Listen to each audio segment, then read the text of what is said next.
I've got three panelists. To my left, Dr. Mutaz Al-Khatib, and Dr. Laura Ruiz de Elvira, and Hosheng Ossi. We'll start with Mutaz Al-Khatib.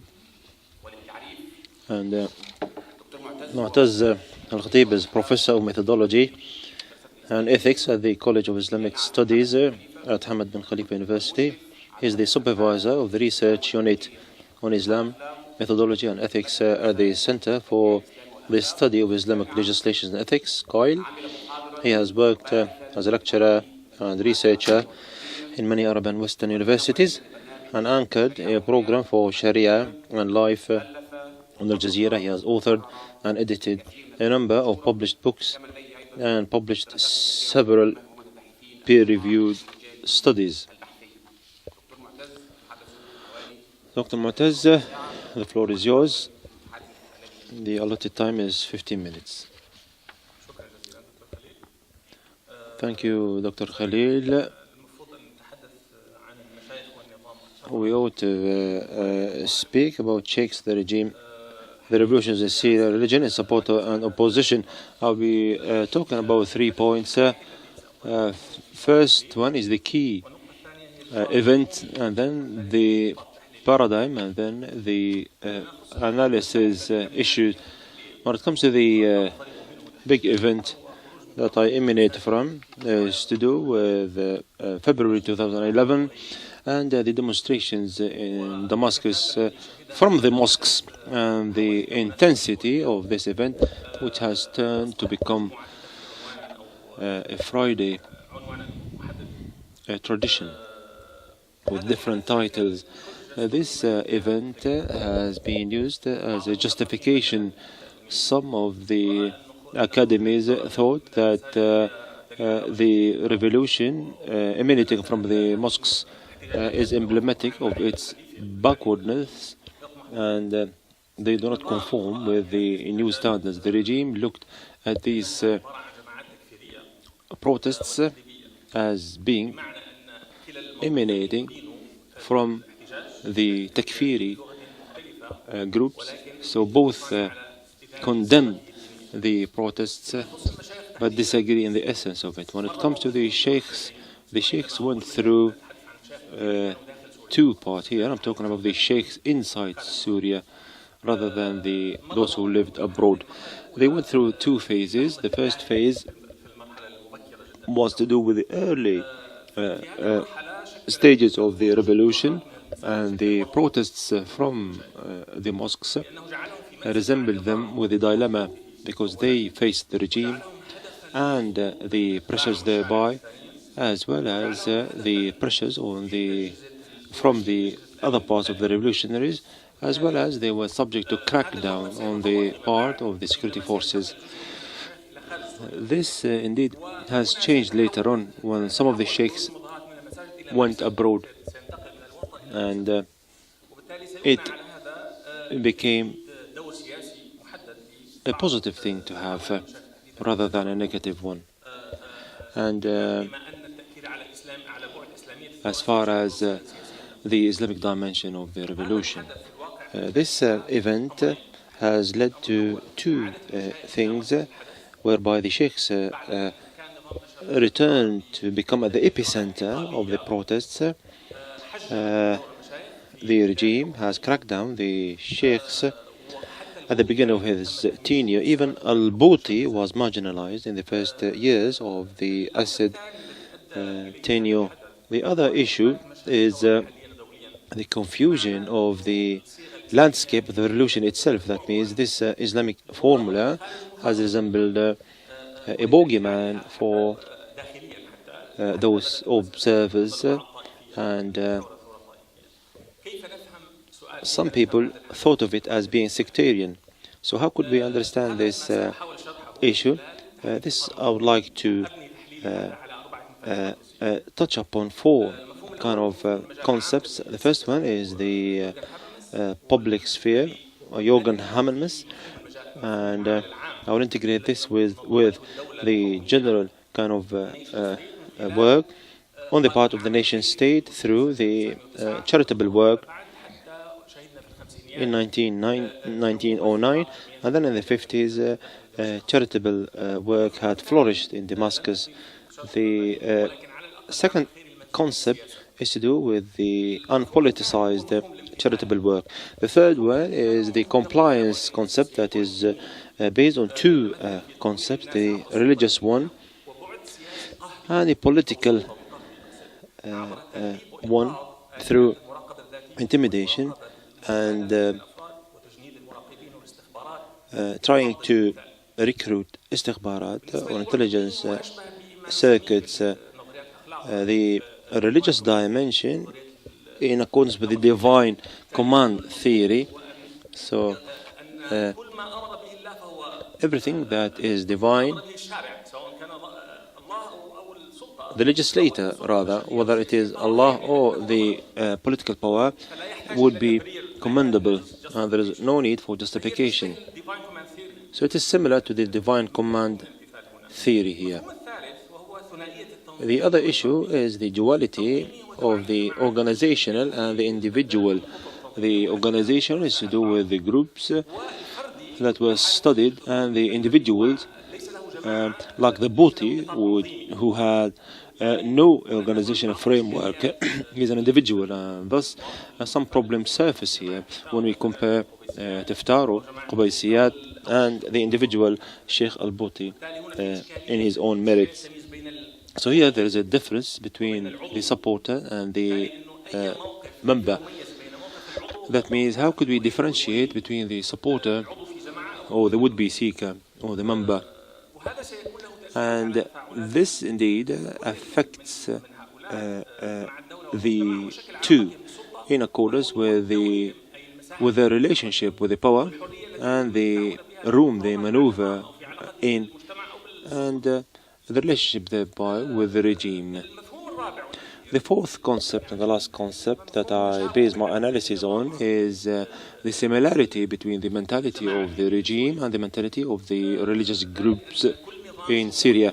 So every single totalitarian regime would beget a religious group that's similar to its mentality. Here we're talking about authoritarianism or totalitarianism. So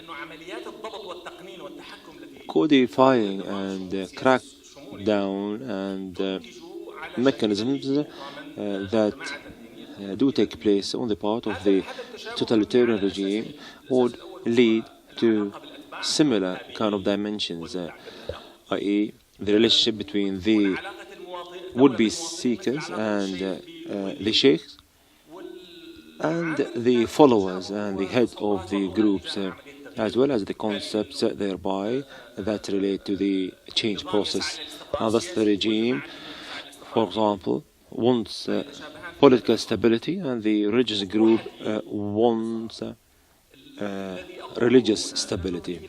My thesis is as follows. What I would like to say that in accordance with the four pillars that I've mentioned, I would like to say that the regime of Bashar al-Assad participated in destabilizing the relationship between the sheikhs and the state.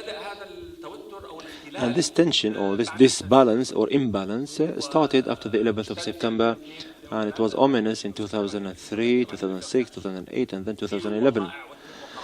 And there are certain decisions that were taken and events that I won't delve into. So this imbalance emanated from a number of policies on the part of the Assad, as well as the changes in the region and the globe. And this had affected the two in terms of redefining religion and the role of sheikhs in the public sphere. They used to be mediators, and then they became kind of recruiters by the regime. And the size of their effect in the society led to the non-compliance on the part of the populace vis-à-vis the sheikhs and the power or the state itself. So the political and the religious non-compliance. And the third issue that led, or that this imbalance led to, is the tension between the two groups in accordance with or in light of the events that took place that were surprising.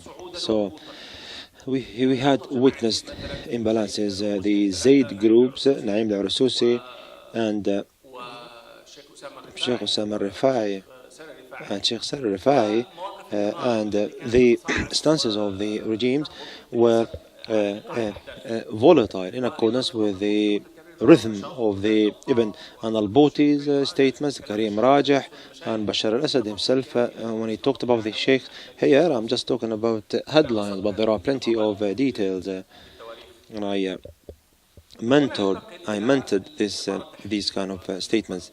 I would like lastly to talk about the analytical framework, and the analytical framework entails 3 points. The first one is the public sphere, the second is the state and the Sheikhs, differences and common links, and then the outcome of the revolutions. When it comes to the first point, the public sphere, the nation state hegemonized the waqf, the endowments, and this had led to the voluntary work being shrinked, and the charitable work which passed through different phases since 1909 and the 50s and so on and so forth. By the Ba'ath Party it was codified, which was related to the Ministry of Labour. However, the mosques and the waqf was to do with the Ministry of the Waqf or the endowment. In the 50s, the charitable work was afoot under the umbrella of the Ministry of Social Work and Labour, and then the religious groups played a role in proselytizing and in educating the populace, and it had different institutes like the Ansar Institute, which bigoted Al-Nur compound and so on and so forth.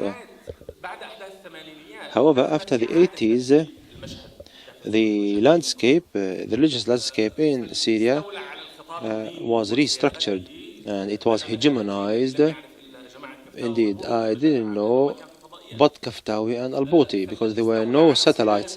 So those who monopolized the religious discourse was Al-Bouti and Kaftaro after the 80s.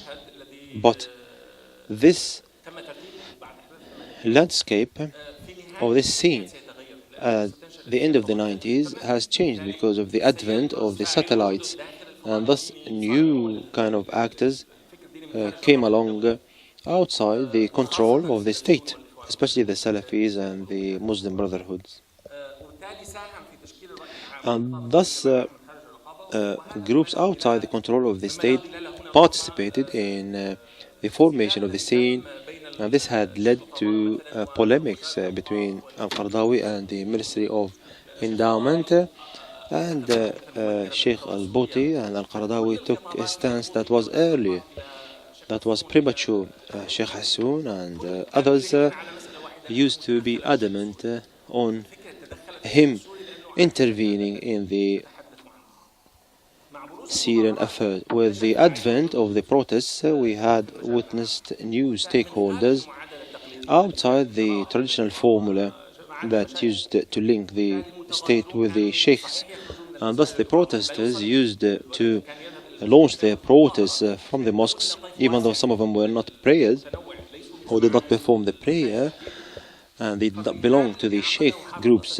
So Hafez al-Assad at the end of the 90s, the second half of the 90s, wanted to restructure the religious scene to be conducive to his was a failure, because at the middle of the 90s Hafez al-Assad wanted to reformulate or redesign the religious scene. So he had put in place an amnesty, and Zayd's group came back to Damascus, and Abdurrahman Abu Ghudda also was included in the amnesty. Here I would like to move to talk about the common features and differences between the Sheikhs and the state. As a matter of fact, not conceding has led to monopolizing the religious discourse through the Ministry of Endowment and through providing pre-designed sermons, Friday sermons. Sheikh Raji has talked about this. He used to say that instructions used to come to him.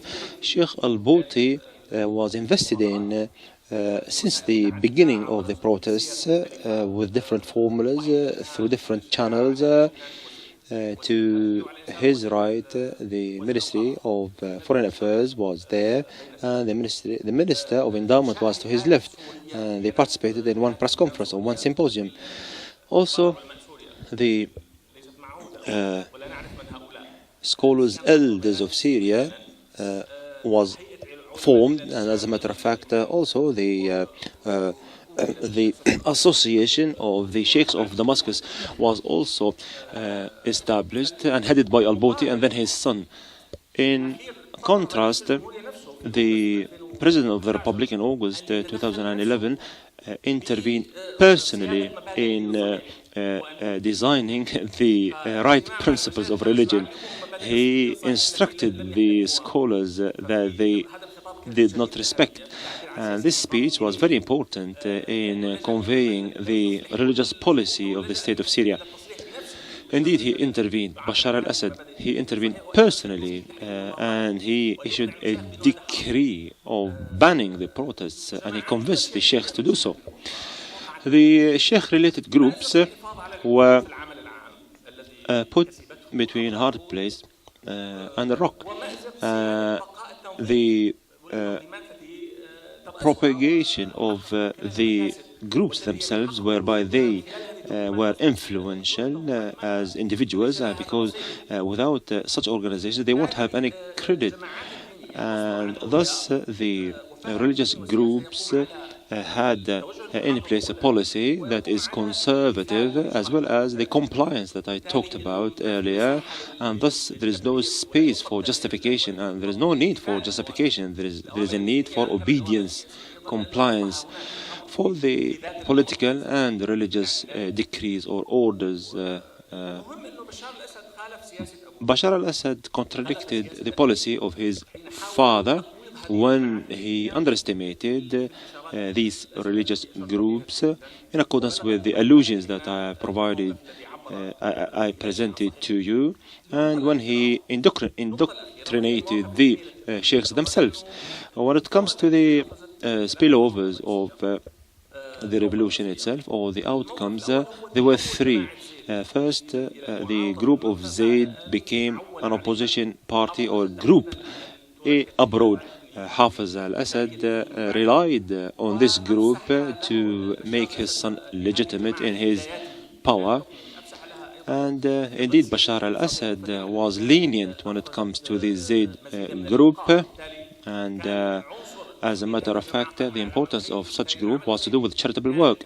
And charitable work indeed used to be the basis of the regime itself, whereby they can share the burden, they can fill a vacuum, they can curb the poverty because of the bad economic policies of the state. The group in Dara played a brokerage kind of role between the state and the opposition, but it failed because of the state reneging on his on its promises. But as a matter of fact, all these attempts fell flat, and they were not successful.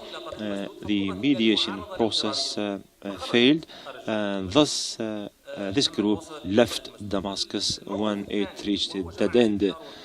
The Kaftaro and the Qubaysiyat kept mum, albeit there were some indications that they were loyal to the state.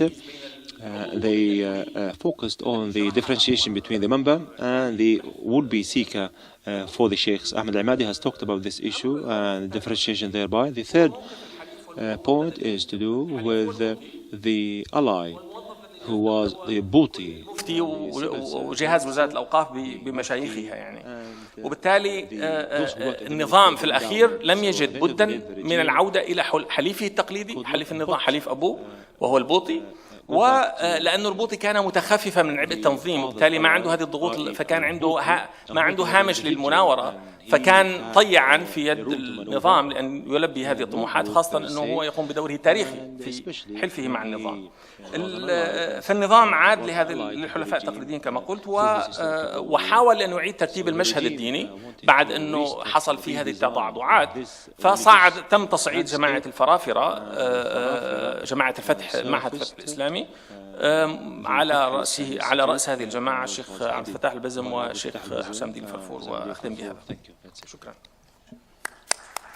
شكرا دكتور معتز على هذه المداخلة المكثفة والقيمة، وأعتقد ستثير كثير من التساؤل. يعني أنت ذكرتنا بأن لدينا رئيس مجرم حرب يعلم الناس الدين الصحيح، لدينا جنرال في مصر يقود ثورة دينية، ولي للعهد يدعي تنفيذ الإسلام المعتدل. فلا يعني لدينا ما شاء الله يعني تحالف بين السلطوية السياسية والدينية.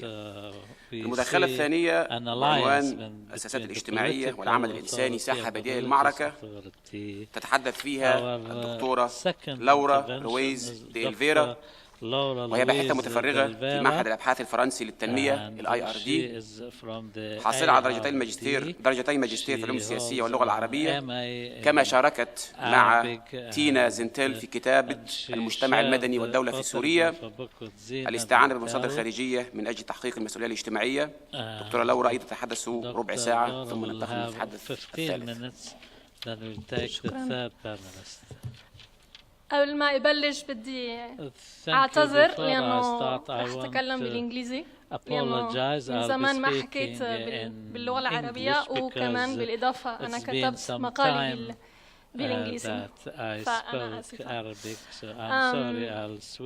So as you all know, aid provision has become a major issue that all political forces involved in the Syrian conflict try to influence and, if possible, to co-opt and to control.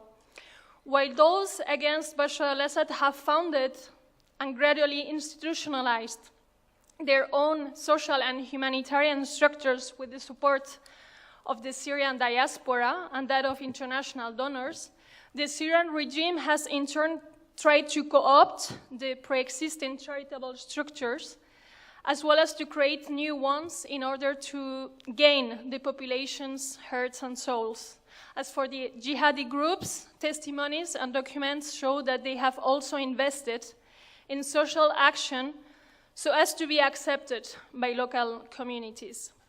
Similar to the development sector, which can be defined as a complex social relationship involving a vast constellation of actors, interests, logics, spaces, causalities, and temporalities, the domain of humanitarian action and Ighatha policies can therefore be conceived as a parallel, still extremely important, battlefield in the Syrian conflict, in which international, national, regional, and local actors interact, compete, and deploy daily their own strategies. This battlefield is less spectacular than the military one, but remains essential for all the local stakeholders of the war so as to clientelize the population and to create present and future dependencies. Furthermore, in the context of the Syrian war, even more than in pre-2011 Syria, the aid sector is deeply connected to the political, the economical, and the religious fields. Finally, if we consider with Keith Wattenpau that humanitarian programs have the potential to morph into governmentalized welfare and often possess the texture of governmentality, which can be defined as the organized practices through which subjects are governed, we can then argue that the relief policies and projects that are being developed today will shape and condition the Syrian populations of tomorrow. For all these reasons, the relief actors, projects, and strategies participating to the Syrian conflict deserve to be analyzed from a local perspective and through the lenses of political science. And this is what I try to do in my paper, which is divided into 5 sections. The first one tackles the question of the civil society and the social policies before 2011, which was the subject of my PhD.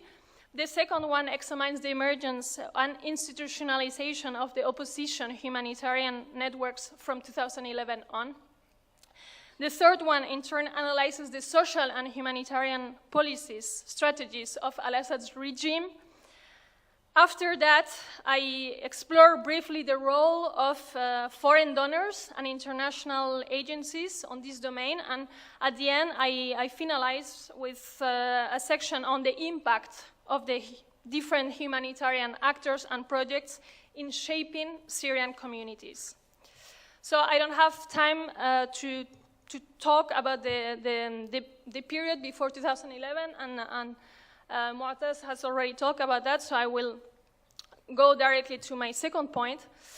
As you all know, as refugees started soaring and early activists were either killed, jailed, or forced to flee the country, relief and charitable informal organizations started to take the upper hand over the civic initiatives that flourished during the first months of the uprising. In Damascus, for instance, the arrival of thousands of IDPs from Homs in 2012 constituted a turning point. In the neighboring countries, two new structures gradually emerged from the end of 2011 on. They were sometimes brand new and built from scratch, but in many cases they came from older associations or networks based on family links, on friendship, and on professional or religious relations. For instance, the Jamaat Zayd, to which you were referring before, created the Zayd network that is operating today in Turkey. The institutionalization of these pre-revolutionary relief networks has nevertheless proved to be difficult, and many of them have already disappeared. The psychological exhaustion of these networks' members, their need to find a regular job that provides secure salary, or else their eventual migration to European countries or Canada are among the reasons for this phenomenon. Another factor contributing to this gradual fading is linked to the fact that the Manatiq al-Muharrara, where many of these associations have undertaken their projects for years, are progressively being reconquered by the regime. And finally, the lack of funds appears too as a major issue. Indeed, even if most of these associations started to work at the beginning thanks to the financial support of wealthier Syrians, established both inside and outside the country, their financial dependency on foreign donors has steadily grown.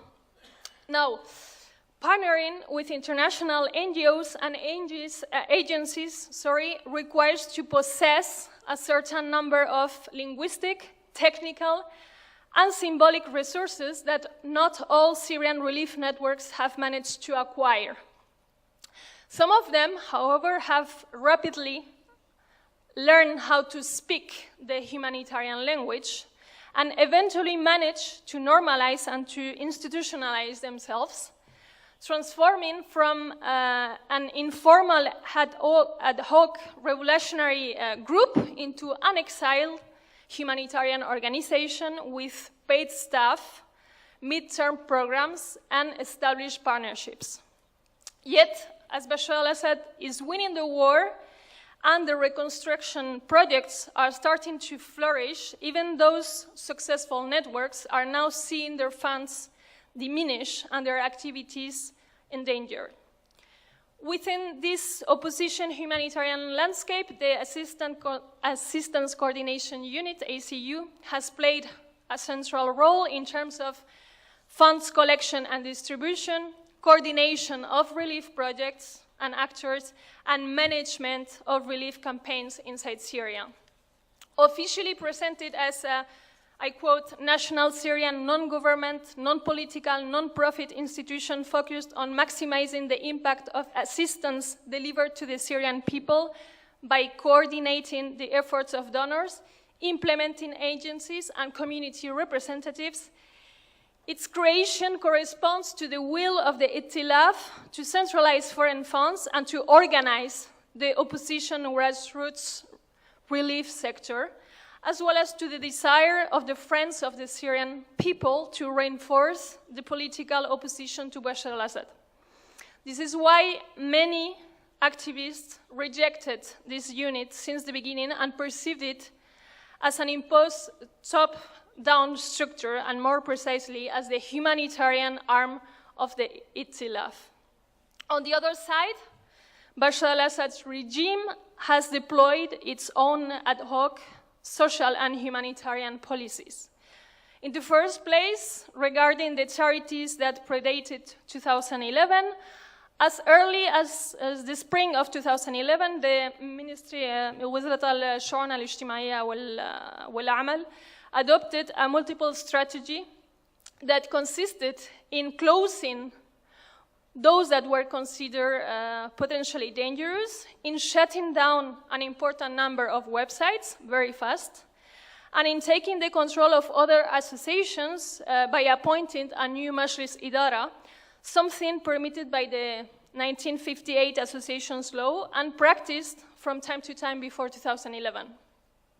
At the same time, as soon as in the spring of 2011, the security forces started to persecute the doctors and activists that were providing medical and humanitarian aid to the injured protesters, to their families, and to those who were being searched for by the mukhabarat. These individuals involved in the relief domain were hence forced to practice their activities clandestinely, finding it difficult to buy the material they needed to move it from one place to another and to stock it. The rapid flourishing of checkpoints only made these activities more risky. Later, from the end of 2011 on, the support provided to the IDPs, which was equally perceived as suspicious by the authorities, was placed under the strict surveillance of the security forces, although not entirely forbidden. Some of the structures that emerged in this context, which were not necessarily openly pro-regime in their origin, were rapidly infiltrated and eventually controlled by the regime. Likewise, loyal structures such as Al-Makhlouf's Jama'at al-Bustan al-Khairiyya, that you all know, have been unsurprisingly used to support the regime's base, mainly in the coast, as well as to circulate the regime's narrative on the conflict.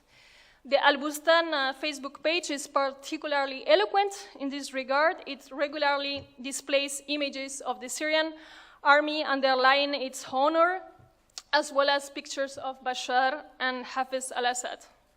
But the posts on the actual charitable activities undertaken by the association are uncommon, and if they are shared, they frequently are linked to the idea of the protection of the Watan.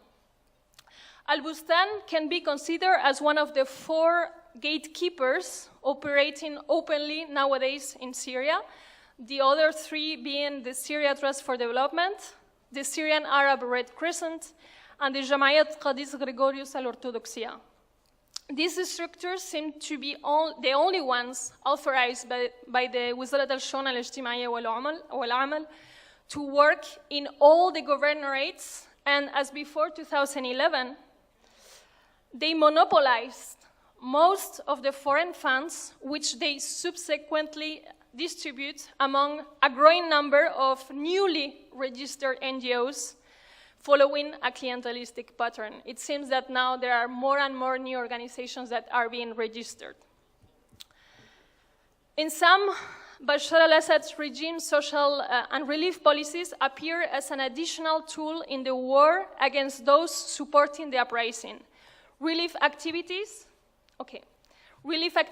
and local associations targeting the displaced people, the injured of the Syrian army, and the martyrs' families have indeed been efficiently used to clientelize the poorest populations looking for survival, to reward local loyal populations by favoring them when distributing social and humanitarian aid, and moreover, they have been equally used as a channel to circulate and reinforce the narrative of the regime. On the other hand, the populations that protested against the regime have been bombarded, as you know, besieged, besides being deprived from relief programs distributed from the capital. In parallel, and in relation to what I just said, international relief efforts undertaken through Damascus have contributed to favoring localized forms of sovereignty. This use of international aid organizations for matters of state construction and sovereignty are not new in the Syrian context. We saw it with the Iraqi migrants in the years 2000. Yet, despite this global trend, international agencies have not been working through Damascus only. Many of them have indeed partnered with and funded the opposition relief networks in exile. The UN OCHA itself opened in Gaziantep an office. These international aid agencies have had an important impact in the pro-revolutionary aid sector. They have pushed them into donor-driven programming. They have promoted networks and platforms that they could manage and control. They have shaped the nature of the programs and the way they should be implemented. And they have finally had an impact on in their image and narrative. In order to satisfy the donors' neutrality demands, some Syrian relief networks have, for instance, ended up by replacing their original names, slogans, or logos by more neutral ones that do not make a clear reference to the revolution. Others have simply removed from their offices the Syrian revolutionary flag. I saw a big difference between 2014 and 2016. In other words, Syrian opposition relief networks have found themselves forced to make strategic choices about very concrete and material aspects, thus facing key dilemmas between remaining loyal to the values that push them into the revolutionary action and adapting to the changing conditions at the local, regional, and international levels. In sum, we can argue that while international aid agencies have adapted to the Syrian regime's conditions and norms in order to work in regime-held areas, opposition relief structures have found themselves forced to adapt to these agencies in order to survive. And remains, to finish, the crucial question of the impact of these relief networks on the Syrian population. Do they contribute to governing Syrian vulnerable communities? And if so, how do they explicitly or implicitly contribute to shaping them in the post-2011 context of fragmentation, chaos, precariousness, and dependency? I have already briefly pointed out some elements above regarding the networks aligned, controlled, or co-opted by the regime. As for the opposition aid networks, fieldwork suggests that both their impact and their political significance are equally highly significant, albeit hard to measure. They can be grasped at different levels, amongst which four seem particularly relevant, and I will finish with that. First, in their regular interaction with refugees, with IDPs, and with the besieged populations of all ages, Syrian aid networks contribute to inculcating specific values. Second, in a context where nearly 3 million Syrian children are deprived from education, Syrian pro-revolutionary aid networks provide crucial education opportunities for Syrian refugee and displaced children. Third, and related to the previous point, Syrian aid networks help preserving Syrian identity alive, mainly amongst the youngest exiled generations who have not known the country of their parents or else have almost forgotten it. And finally, Syrian opposition aid networks contribute to shaping communities inside Syria, namely by supporting the populations who live or who used to live in the besieged areas. The very balance between the regime and the opposition forces has hence been partly affected for years by the work of these social relief networks, even if eventually most of these regions, villages, and neighborhoods have ended up by being taken back by the regime. Thank you. Thank you, دكتورة لورا. المتحدث الثالث هو الأستاذ هوشنيك أوسي. هو كاتب وصحفي. Mr. Hosheng Ossi, he is a Kurd, Syrian. He specialized in this domain, and he worked as an editor, and he worked at the ORG TV Kurdish television, and also he worked at another newspaper.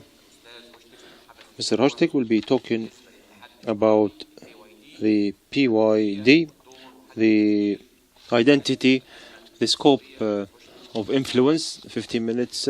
Yes, please, go ahead. Good evening, ladies and gentlemen.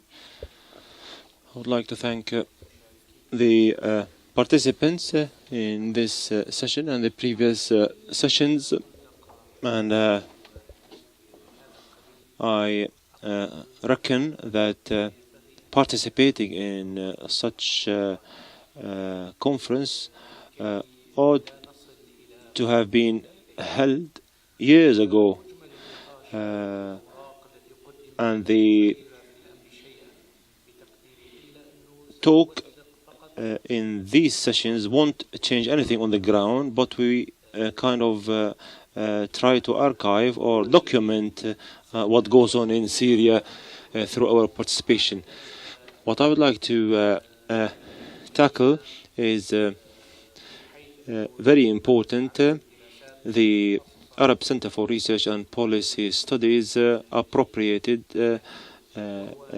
some time to talk about this issue. Indeed, it is a very important issue. Here I would like to talk about the PYD or the PYD. We as Syrians ought to talk to each other away from stereotype kind of thinking, and we need to put ourselves in the shoes of the others when we communicate amongst each other, when we listen to each other. Syrians are not obliged to deal with the Kurdish conundrum or the PYD from the perspective of the Turks, and the reason being is as follows. The Turkish solutions for the Kurdish conundrum in Turkey does not apply to the Kurds in Syria. In accordance to my observations, I think that the Kurdish opposition was influenced by the Ba'ath heritage in defining the Kurdish cause, and then it was influenced by the Turks, and thus the vision has become confused and distorted. I have tried in my paper to be objective, to be balanced in dealing this political current, the PYD, that plays an important role amongst the Kurds in Syria and amongst the Syrians by and large. I would like to be brief because the paper is lengthy. Since the beginning of the revolution, and since it has become militarized, and since the flotation of certain solutions for this issue, the PYD has surfaced as being a stumbling block that the opposition forces encounter for different reasons. The party looks at itself as being an opposition party, and it has the right to participate with the opposition groups, because the PYD in 2002 and 2003, when it was established, up until 2010, it was persecuted by the regime in accordance with the Adana Agreement and the strategic understanding between Syria and Turkey. And in accordance with the Turkish statistics, the captives or the detainees were to the tune of 1,400 or 1,600 in the Assad's prisons. And this exceeded the Muslim Brotherhood's detainees at the time of the honeymoon between Turkey and Syria. So the PYD has an opposing stance vis-à-vis the Syrian regime. The party as well has a different justification. By necessity, it looks at participating around the table of the opposition as a must, because it controls swathes of land in Syria, and thus it has the full right to participate with the opposition, and it ought not to be marginalized, excluded. And having a seat around the opposition table has nothing to do with the Turkish agenda. He thinks that the other opposition groups are under the wing of Turkey, and he is not, or it is not. So, and the opposition thinks that the PYD is playing certain roles, and there are coordinations going on with the regime on the part of the PYD. The regime at one stage thought of the PYD as being an ally, and there is a kind of a flirtation with Iran and other powers, whereby the PYD has been subject to certain accusations by Bashar al-Assad and other Syrian officials. When the politics change, and in order to flirt with the Turks, Bashar al-Assad used to go back to the Adana agreement. The Turks look at the PYD as being part and parcel of the PKK. It is opposing Turkey, it is a separatist movement, and so on and so forth. But the party itself looks at itself as being part of the Turkish opposition rather than the Syrian opposition, and this is manifest in its discourse. The Russians, between two brackets, saw that the PYD is an ally, and they extended the bridges with the PYD or the PYD and marginalized it in Afrin. The Americans and the Russians marginalized this party. The Americans looked at its party as being an ally and part and parcel of the global coalition against ISIS. So what is the truth here? In accordance with the projects of the PYD. This is the subject of this paper, which has plenty of information and documented information, and I think that one needs to consult it so that we can get ourselves away from the stereotype kind of definitions or the cosmetic kind of definitions, in order to understand what kind of structure for the PYD in order to deal with it, because we cannot just deal with the PYD in accordance with the Turkish perspective. As Syrians, we need to be open to each other, especially when there is a room to communicate amongst each other during the crisis.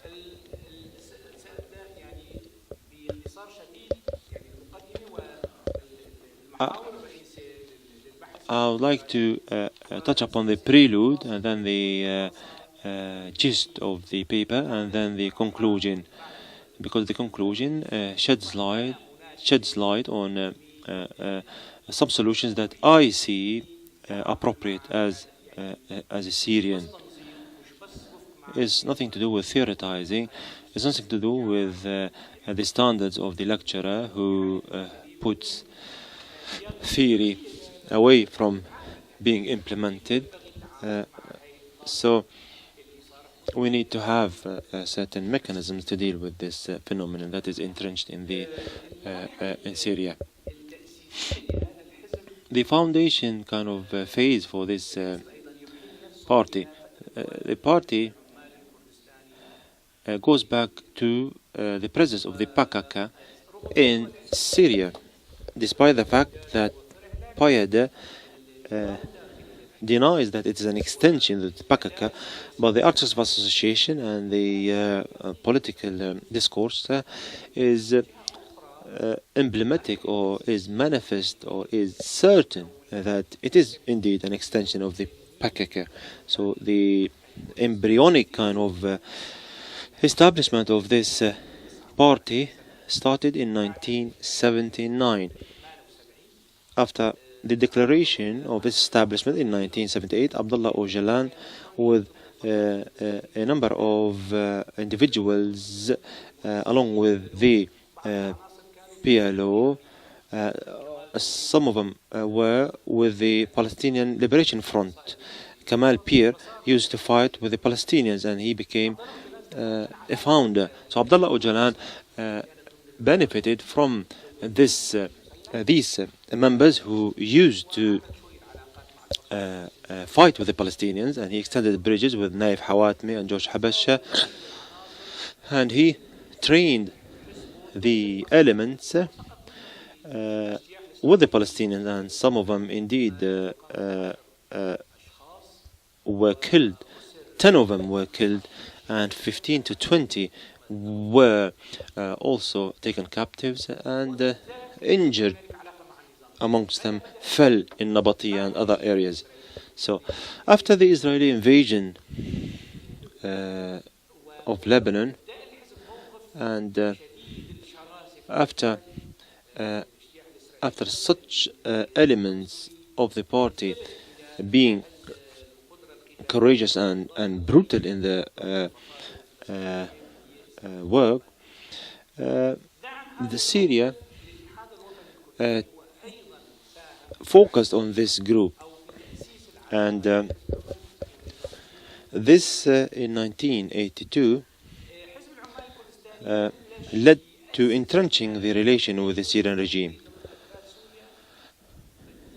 The PYD started to proselytize its doctrine in 1983, because in 1984, in the second Congress, the founding Congress was in 1978, and in 1982 the second Congress was held, and it decided to follow the military struggle against Turkey, and it needed an incubator. So its cadres were indeed extending bridges with Dr. Abdul Basit, who used to be a leftist, and it attracted dozens of Kurdish parties, and they were recruited, and when the military struggle was declared, there were few Syrians under the umbrella of the PKK.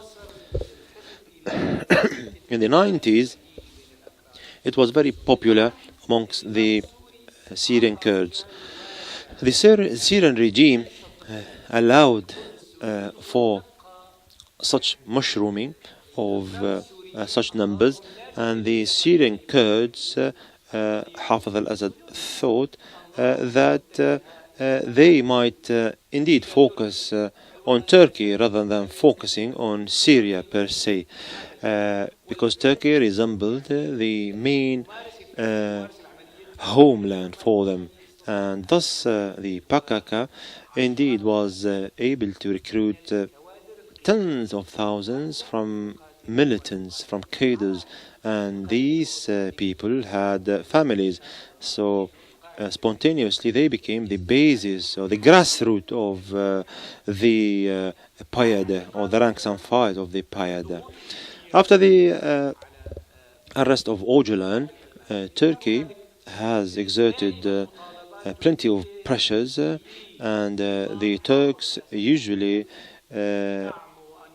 asked al-Assad to stop supporting the PKK, And Turkey, at the time of Sulaiman Demirel, was successful in closing the camps of the party in 1992 in the Bekaa Valley. However, Al-Assad provided camps inside Syria, in Sahnaya, in Shaba, and in Nashabiyah, in the suburbs of Damascus. This took place after ending the presence of the PKK in the Bekaa Valley. And Aleppo and Damascus became two cities of military training, political instructions, and so on and so forth. At the time, the Syrian regime was happy, and the spread of this party amongst the Kurds used to preoccupy the Kurds with an external kind of subject, and provided indeed support the regime, supported the PKK, supported the PYD amongst the Kurds. And I used to be part and parcel of this issue, and I'm talking about my experience. The Syrian regime was negative and bad. However, we need to perhaps postpone the struggle. That's how we used to be indoctrinated, but things were different indeed later on. When the pressure was ominous on the Syrian regime in 1998, Turkey agreed with the Turks through the Adana agreement, and Hosni Mubarak was the mediator, and the Adana security perilous, dangerous agreement led to Öcalan, and this actually agreement that some opposition figures depend on to justify what takes place in Afrin justifies the Syrian regime to go to Turkey and perhaps assassinate some of its own opposition figures. As a matter of fact, after the arrest of Öcalan, a delegation was formed, and they talked to Öcalan to solve the problem internally. On board the plane, literally speaking, he said, yes, I'm ready to solve the problem inside Turkey. And Öcalan wanted to disintegrate the PKK. They wanted to have a party in Iran, another in Syria, and a third in Iraq.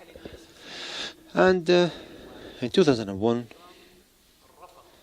the regime refused having any party, and it entered certain understandings like the Adana agreement, and it cracked down and arrested dozens and scores of the PKK members and handed them over to Turkey. The PYD was established in 2003, and its discourse was opposing discourse, and I was indeed there. And in 2011, its discourse was with the revolution, but later on it was leaning towards the regime, and it used to demonize the revolution, and it used to talk why these Islamic slogans and so on and so forth. Some of these justifications were a bit reasonable. However, my own perspective, it was a right word that is wrapped with falseness.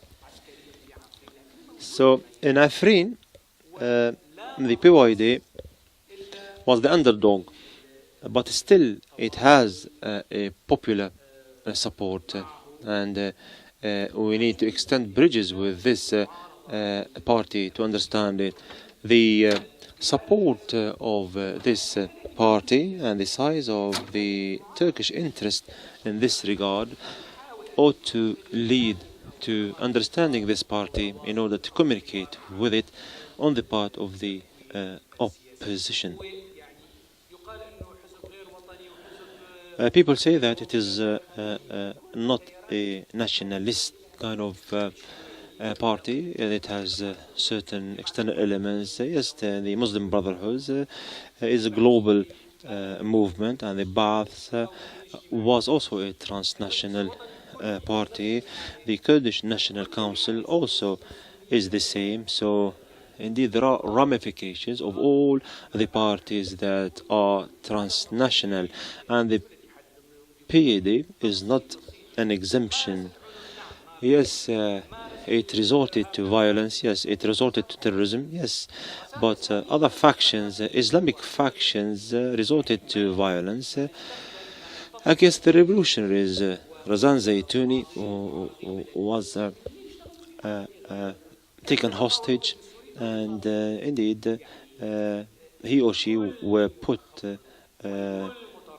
as a bargaining chip in the negotiations that took place with the regime. So this is a given. This is commonplace. We need to find a solution, and the military victory and the military obliteration or elimination, from our perspective, is a failed solution. It was manifest, this failure, I mean, in Turkey, and also in Iraq, and on the Syrian level. The paper is lengthy, and perhaps if you would pose certain questions, I can answer them, and if you could consult this research paper, you would understand the details thereby. Thank you very much for your listening. Sorry for taking much of your time. Thank you, Mr. Hosheng, and now we open the floor for questions. Please, we are running out of time. We have 15 minutes. We want very brief and pointed questions. Well, 4-2-4. 2 from this side and 2 from the other. A question to Mr. Hosheng.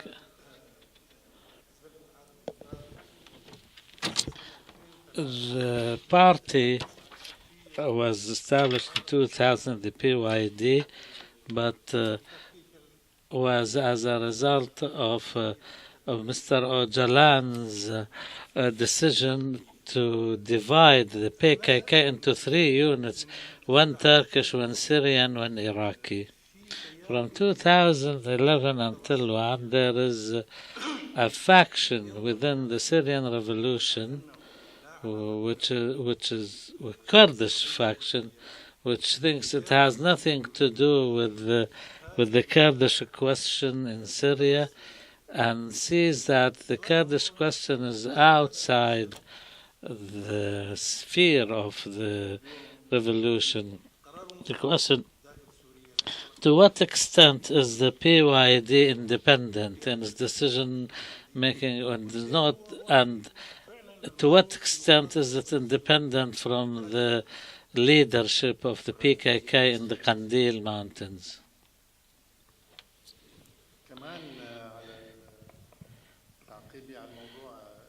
Also, this is comment on the Kurdish question.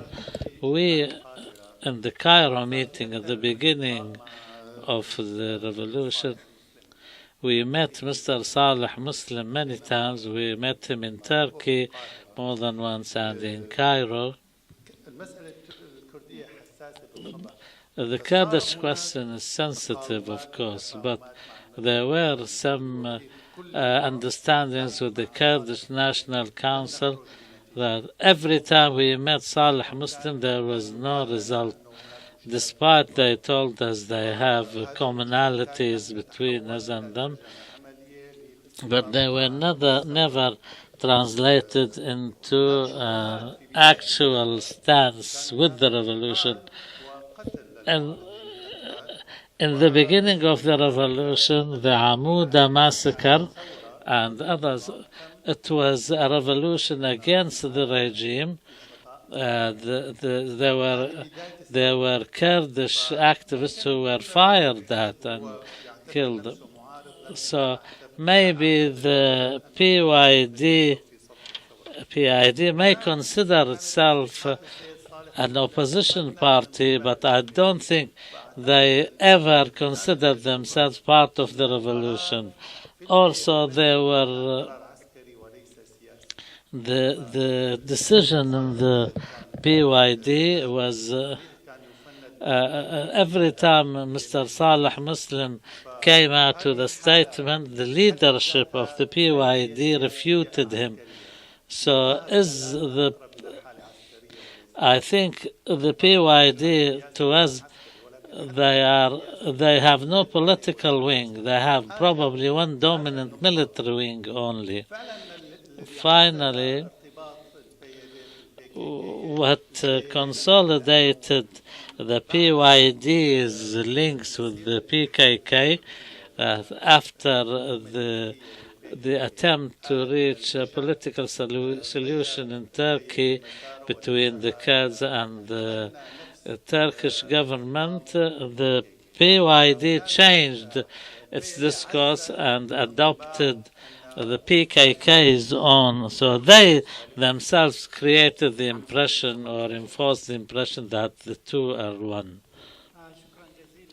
Thank you. I think this paper on the PYD will be the center of all questions. But it's important in view of the situation, the Syrian revolution, that we have to think outside the last 7 years. And I think in view of the new maps which are being drawn for Syria, and all of them are, if we lose Homs and East Qalamun, I think we will lose all the territory we had. So the Syrian opposition in the long run, as a military project, I'm not talking about the political or democratic project. The military campaign now is difficult and is not popular by linking the green with the yellow, as they say. But there is no other possibility to have a project which can stand against the regime. The green, which is under the Free Syrian Army, and the yellow area under the PYD.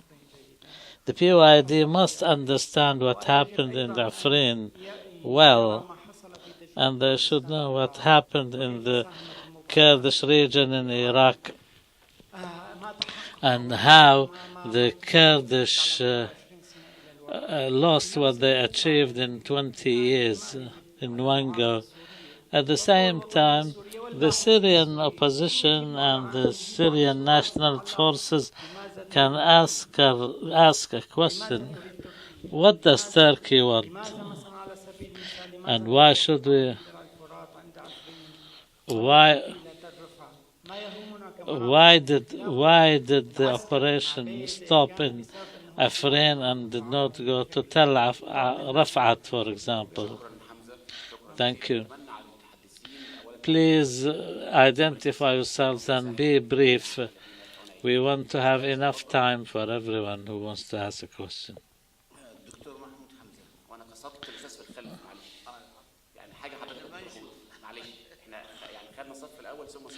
Okay, we take one question from the back.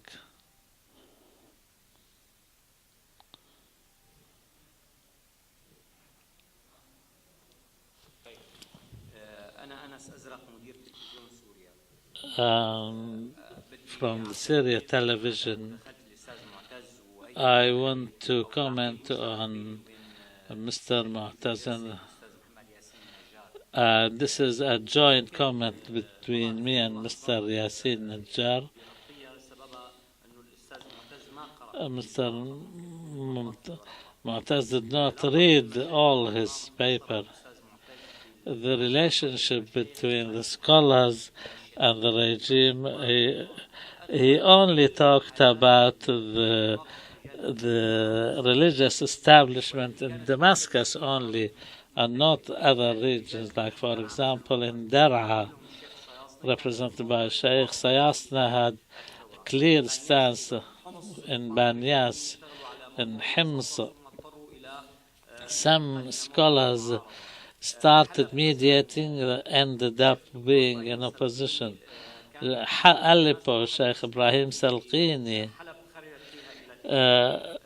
also his death was one of the reasons why Aleppo turned into a state of revolution.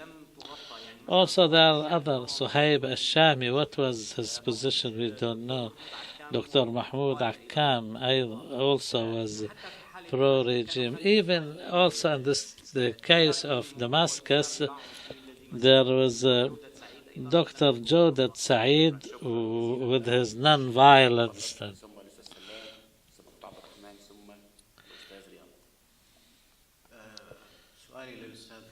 My question to Mr. Hosheng, the PYD was against the revolution and against the regime. Militarily, they stood against all parties. Now it's operating under American influence in the region where it controls. If the Americans decide to withdraw from Syria, really, what will the position of the PYD be?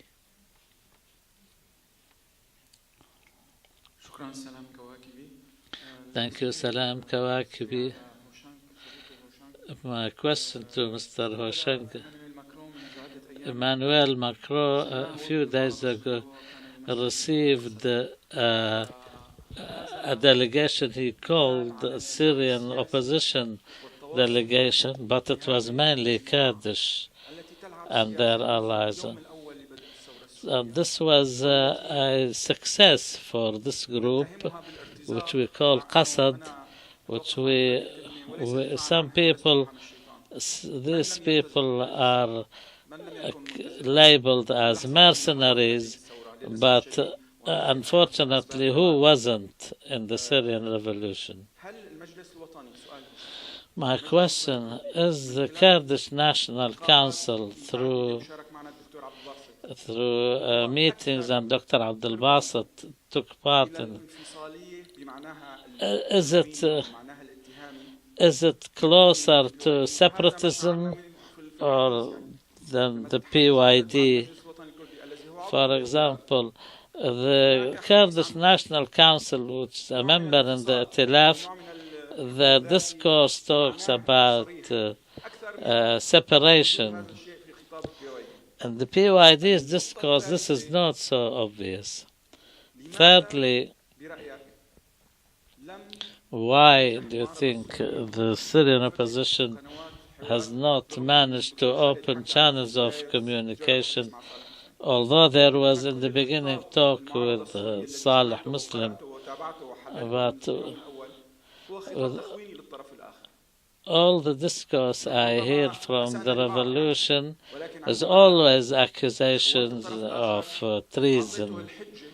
Maybe when you accuse the other side of treason, to go their separate ways and choose to sell their soul to the devil.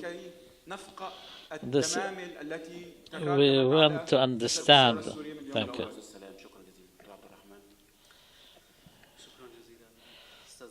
Thank you, Mr. Mutaz, Dr. Mutaz.